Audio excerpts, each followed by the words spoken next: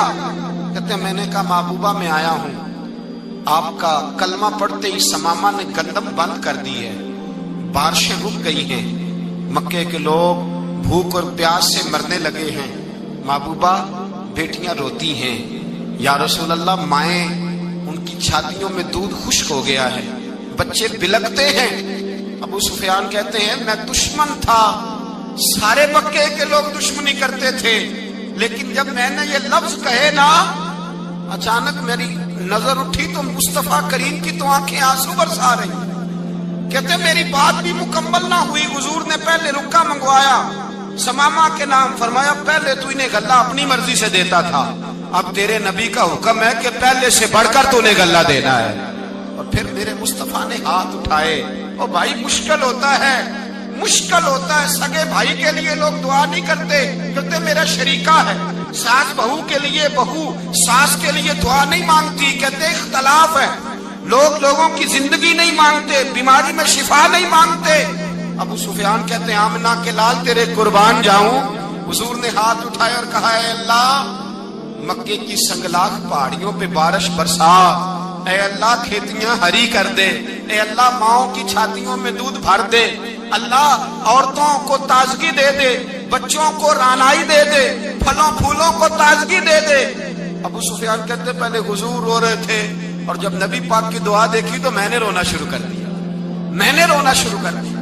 کہتے واپس آیا تو وہ احساس کہ یار یہ میں کس شخص سے مل کے آیا ہوں، یہ کس قسم کے آدمی سے مل کے آیا ہوں، یہ کیسا رنگ ہے، یہ کس قسم کا انداز ہے کہ جس کو میں پتھر مارتا رہا وہ میرے لیے دعائیں لے کے بیٹھا ہوا ہے، جس کو ساری زندگی ستایا ہے وہ میرے بچے کے لیے روتا ہے، میری بیٹی کے لیے اس کی آنکھ میں آنسو ہیں، وہ ہمارے لیے تڑپ رہے ہیں۔ میرے بھائیوں ابو سفیان کہتے ہیں پھر دوسرا جلوہ میں نے تب دیکھا جب حضور مکے آئے، اور میں تو آخر تک لڑنے آیا تھا نا حدیبیہ تک۔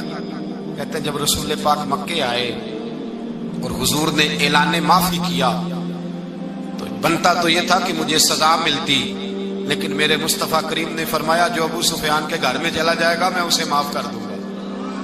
کہتے ہیں میں نے کہا یہ میرے لیے کس قسم کی سزا تجویز کی ہے کہ میں عمر بھر دشمنی کرتا رہا اور یہاں رنگ عجیب ہے۔ حضور نے میرے لیے ہی اعزاز لکھ دیا، فرمایا جو ابو سفیان کی حویلی میں داخل ہو گیا میں نے معاف کیا۔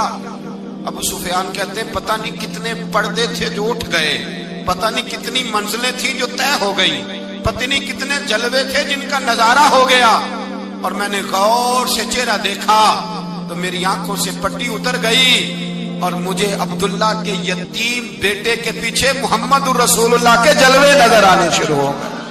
اخلاقی قدریں جب موجود رہتی، یہاں تو لوگ مرے ہوئے شخص کو مارتے ہیں، یہاں تو سڑک پر کتنی گراوٹ ہے اور کتنا گر گیا ہے اخلاق ان لوگوں کا، ایکسیڈنٹ ہو گیا ہے، ٹرین کی پٹری سے اتر گئی ہے، چیخو پکار ہے، آہیں ہیں، تڑپنا ہے، رونا ہے، سسکیاں ہے، ماں کا بازو کٹا ہے پر وہ چیختی ہے ذرا میرے بیٹے کا پتہ کرو، باپ کی آنکھوں میں ریت پڑ گئی ہے پر وہ تڑپتا ہو میرا بیٹا تھا، چیخو پکار ہو رہی ہے۔ پر ظلم ہے اس قوم کا کہ جو بچانے والے آئے ہیں وہ پہلے آتے ہی ان کی جیبیں ٹٹول رہے ہیں، ان کے بٹوے دیکھ رہے ہیں، گری ہوئی عورتوں کے، یہ آپ اٹھا کر دیکھیے اخبارات، عورتوں کے گری ہوئی عورتوں کے کانوں سے بالیاں نوچی گئی اور ان کے کان تک کٹ گئے۔ یہ اس قوم کا حال ہے۔ اقبال کہتے ہیں جنہیں آتا نہیں دنیا میں کوئی فن تم ہو اور بیچ کھاتے ہیں جو بزرگوں کا کفن تم ہو، تم وہ لوگ ہو جو کفنوں پہ سودے کرتے ہو،